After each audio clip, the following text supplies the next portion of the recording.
จัมโบ้ไม่มีเหรอครับ ปิ๊บปี แหมอยากเล่นจัมโบ้แล้วนี่มีสั่งจองไหมครับเนี่ย มีจ้ะ นะครับเปิดรับสั่งจองด้วยเหรอครับ เปิดแล้วจองดีค่ะ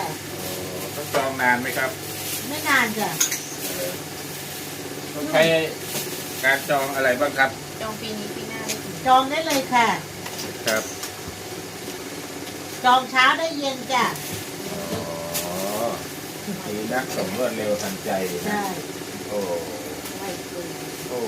แน่นอนแน่นอน นี่เรา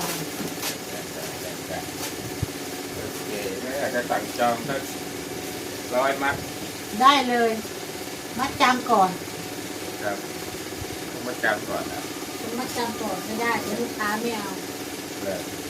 นี่ โอ้ 25 นาที27 นาที ลองเอาลงมาแกะดูอันนึงก่อน 27